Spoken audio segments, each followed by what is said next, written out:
So hello everyone, I am Atharva Agrawal, currently second year MBBS student at AIIMS Bhopal. आज हमारे साथ है शोएब आफ्ताब, जो नीट 2020 में ऑल इंडिया रैंक 1 लाए थे। 720 ऑन 720 मार्क्स लाने वाले पहले शख्स थे और इन्होंने एक हिस्ट्री क्रिएट करी थी, राइट। तो आज इनके साथ हम लोग आए हैं एम्स में शूट करने के लिए। तो जानेंगे इनसे इनका नीट का प्रिपरेशन का जर्नी क्या था, कैसे इन्होंने क्या प्रिपरेशन करी थी, एवरीथिंग। आपके कुछ सवाल भी है वो भी हम लोग लेंगे जो आपने मुझे टेलीग्राम पे पूछे है, इंस्टाग्राम पे पूछे है। तो let's welcome Shoaib. Hello Shoaib, hi यार। कैसे हो? बढ़िया बढ़िया, तुम कैसे तो हो भाई? कैसे चल रही है अभी एम्स में लाइफ? सही चल रही है यार। मतलब तुम एम्स भोपाल में कैसा चल रहा है? एम्स में भोपाल में बढ़िया चल रहा है यार। तो दिल्ली में एम्स दिल्ली में एक अलग सा माहौल है, ठीक है। हर एक एम्स से एक अलग सा तुम कहो वाइब होता है, ठीक है। तो मज़ा आता है एम्स में, जो भी तुम मतलब चीज़ें करते हो, चाहे वो एक्स्ट्रा करिकुलर हो या एकेडमिक हो, जो भी हो, ठीक है। तो स्टार्ट करते हैं। पहली चीज़, अभी 5 महीने बचे हुए हैं नीट 2023 के लिए, ठीक है। बिल्कुल सही है। तुम 2020 में एग्जाम दे चुके हो, तो लास्ट 5 मंथ अगर कोई तुम अपने वक्त देखते कि 5 मंथ बचे हुए, तुम प्रिपरेशन सही नहीं है, तो तुम क्या करते अभी से लेके सब्जेक्ट वाइज? पहले बात करें फिजिक्स की। तुम्हारे तीनों में आउट ऑफ नंबर आए हैं 180, 180 एंड 360। तो फिजिक्स में पहले क्या करना चाहिए? तो मैं तो अपने वीडियोस में भी यही बोलता हूँ कि यार अगर आपके पास जैसे जितना भी टाइम है, आपको थोड़ा सा एनालिसिस करना है कि क्या बचा है, क्या पढ़ा हुआ है मैंने ऑलरेडी। तो पहले अपने वीक पॉइंट्स को एनालाइज करो। अपना कितना मॉक टेस्ट स्कोर इंपॉर्टेंट है कि मॉक टेस्ट दे रहे होगे, कहीं पे भी दे रहे होगे, तो तुम्हारा पता होगा कि यार हाँ, मेरे जो मार्क्स आते हैं वो 500 के रेंज में आते हैं, 600 के रेंज में आते हैं। तो मेरे को उसके अकॉर्डिंग अपनी प्रिपरेशन करनी है। आपके अगर थोड़े कम आ रहे हैं, 400 आ रहे हैं, तो आपको एकदम हाइपर फोकस्ड हो गए जो सबसे इंपॉर्टेंट चीज़ें हैं, जैसे कि प्रीवियस ईयर क्वेश्चंस पे आ जाओ। प्रीवियस ईयर क्वेश्चन में जो सबसे ज़्यादा इंपॉर्टेंट टॉपिक्स पूछे जा रहे हैं उससे रिलेटेड क्वेश्चंस करो, और मतलब रिवीजन भी उस स्ट्रैटेजी से बनाओ, ठीक है।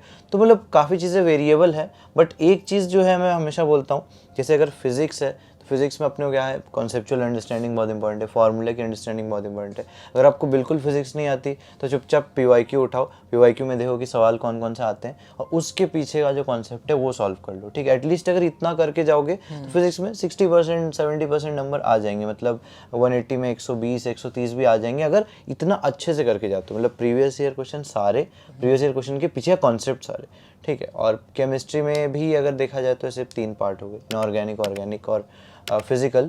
तो फिजिकल फिजिक्स जैसा ही कॉन्सेप्ट सेम सा ही है, और ऑर्गेनिक इनऑर्गेनिक तो एनसीईआरटी है, मेनली पढ़ना है। तो उसमें तुम्हें पढ़ना पड़ेगा थ्योरी। मतलब ऑनेस्टली बायो जैसा इनऑर्गेनिक पढ़ना पड़ता है अभी। तो जैसे पहले तो फिर भी कुछ मतलब इतना नहीं पढ़ना पड़ता था एनसीईआरटी, बट अब एनसीईआरटी बहुत इंपॉर्टेंट हो गया, ठीक है। तो एनसीईआरटी की हर एक लाइन ही इंपॉर्टेंट है, एकदम बायो की तरह आपको इनऑर्गेनिक भी रटनी पड़ेगी। और बायो तो खैर पूरा एनसीईआरटी है। एनसीईआरटी। तो हम लोग जब प्रिपरेशन अपनी स्टार्ट करते हैं, प्रिपरेशन के फेज में होता है, तो हम टारगेट लेके चलते हैं कि 700 नंबर स्कोर करने हैं। तो तुम्हारे तो 720 में 720 है। टारगेट क्या था? स्टार्टिंग से था कि पूरे नंबर ले आऊँगा, या कुछ टारगेट रखा था 700 नंबर का, 680 मार्क्स का जो भी टारगेट था ओवर अचीव हो गया, या तुम्हें लग रहा है कि नहीं टारगेट ही हुआ था पहले से? नहीं, डेफिनेटली ओवर अचीव तो हुआ है, क्योंकि एंड तक भी जो मॉक टेस्ट थे उसमें भी मेरे 720 नहीं आ रहे थे, मतलब 700 के आसपास आ रहे थे। तो मेरा टारगेट था, क्योंकि मेरे से पहले जो था वो हाईएस्ट स्कोर 701। तो मतलब 700 अबव तो मतलब ऐसा ड्रीम सा ही है, मतलब वो सबके लिए था तब। और अनअचीवेबल सा स्कोर माना जाता। 680 लोग टारगेट करते थे जो अच्छे पढ़ते थे, जो बहुत अच्छा करते थे, जो कोचिंग के मॉक टेस्ट वगैरह टॉप करते थे, वो लोग सोचते थे कि 680 प्लस रखेंगे।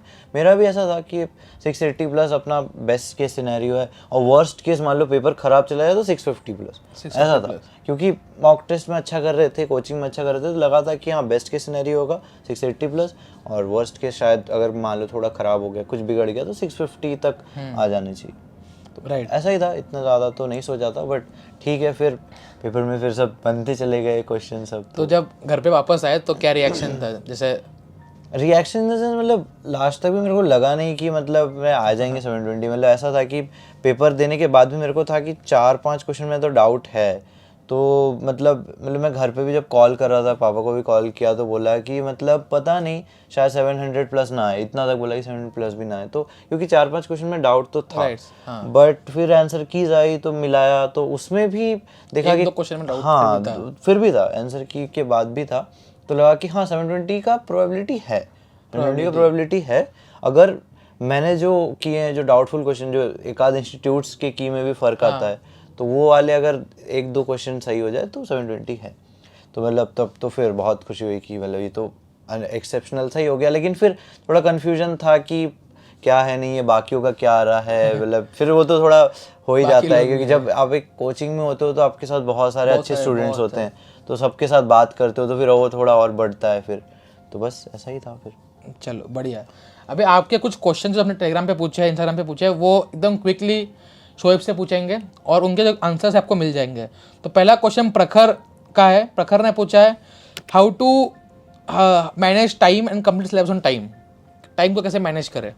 तो देखो, टाइम को हमेशा एकदम एक ऐसे फ्रेम मान के चलो कि हमें डिवाइड करना है, रिवीजन को भी उसमें अलॉट करना है और पूरा पढ़ाई को भी अलॉट करना है, बैकलॉग को भी उसमें करना है। तो मैं जब भी बोलता हूँ कि हर दिन का जब शेड्यूल प्लान करो तो जैसे मान लो 6 से 7 घंटे 8 घंटे भी पढ़ रहे हो तो ऐसे कर लो कि हाँ 2 घंटे बैकलॉग को दूंगा, 2 घंटे जो अभी चल रहा है कोचिंग में उसको दे दूंगा। मोस्ट प्रोबेबली अभी कोचिंग में खत्म हो गया होगा, बट मान लो किसी किसी में चल भी रहा होगा, तो जिनका चल रहा है ड्रॉपर्स बैच वगैरह है तो वो 2 घंटे तो दे दो अपने करंट को, फिर 2 घंटे दे दो बैकलॉग को, क्योंकि कुछ ना कुछ बैकलॉग रहता है एटलीस्ट। अगर आप ड्रॉपर हो, मैक्सिमम परसेंटेज ऑफ पॉपुलेशन में मैंने देखा है कि कुछ ना कुछ बैकलॉग रहता है, तो ठीक है 2-3 घंटे बैकलॉग को दे दो और 3 घंटे प्योर रिविजन करो। प्योर रिविजन में कुछ भी कर सकते हो, अब वो तुम्हें प्लान आउट करना पड़ेगा कि आज फिजिक्स की रिविजन करूँ, फिजिक्स के क्वेश्चंस लगाऊं, या बायो रिविजन करूँ, बायो के क्वेश्चन प्रैक्टिस करूँ, या केमिस्ट्री करना है, केमिस्ट्री में इनऑर्गेनिक पढ़ो या क्या पढ़ो को देखना है। तो ऐसे प्लान आउट करो। और लॉन्ग टर्म प्लान जो मंथली प्लान हो गया उसमें ऐसा कर लो कि आपके एंड तक ऐसा होना चाहिए कि जो जैसे मान लो मई में एग्जाम है तो अप्रैल में एक पूरा अच्छे से रिवीजन होना चाहिए, पूरा अप्रैल मंथ मॉक टेस्ट होना चाहिए,